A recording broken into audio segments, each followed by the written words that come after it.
আসসালামু আলাইকুম রহমতুল্লাহ। সুপ্রিয় দর্শক, আপনাদের সকলের জন্য সকালবেলা একটি সুখবর নিয়ে এসেছি। এমপিওভুক্ত বেসরকারি শিক্ষকদের জন্য দারুণ সুখবর রয়েছে আজকের এই ভিডিওতে। আজকে 12ই মে 2024 দৈনিক শিক্ষা .com একটি প্রতিবেদন ছাপা হয়েছে যে এমপিওভুক্ত শিক্ষক কর্মচারীদের জন্য সুখবর আসছে। প্রায় 11 বছর পর দেশের এমপিওভুক্ত বেসরকারি শিক্ষা প্রতিষ্ঠানের স্কুল, কলেজ ও মাদ্রাসা শিক্ষকদের ভাতা বাড়ানোর উদ্যোগ নিয়েছে শিক্ষা মন্ত্রণালয়। বর্তমানে তারা নামমাত্র উৎসব ভাতা, চিকিৎসা ভাতা ও বাড়ি ভাড়া ভাতা পান। এরই মধ্যে বিষয়টি দেখার জন্য মন্ত্রণালয়ের অতিরিক্ত সচিব মোহাম্মদ রবিউল ইসলামকে দায়িত্ব দেওয়া হয়েছে।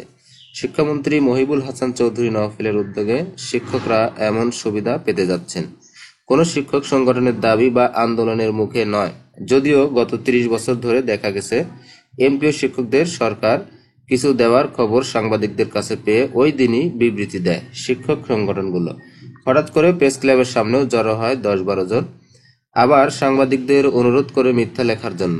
নেতারা অনুরোধ করেন, লিখবেন হাজার হাজার শিক্ষক মানববন্ধনে এসেছিলেন।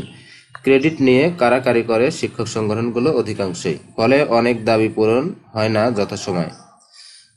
তো সুপ্রিয় দর্শক, আপনারা জানতে পারলেন যে প্রায় 11 বছর পর এমপিভুক্ত বেসরকারি শিক্ষা প্রতিষ্ঠানের বেতন ভাতা বাড়ানোর উদ্যোগ নিয়েছে শিক্ষা মন্ত্রণালয়, এবং এই সংবাদটি কিন্তু দৈনিক শিক্ষা .com প্রকাশ করেছে। এবং আমরা জেনে আসছি যে কোনো খবর কিন্তু সর্বপ্রথম দৈনিক শিক্ষা .com এর মাধ্যমে কিন্তু আমরা পেয়ে থাকি, এবং এটি গ্রহণযোগ্য একটি খবর।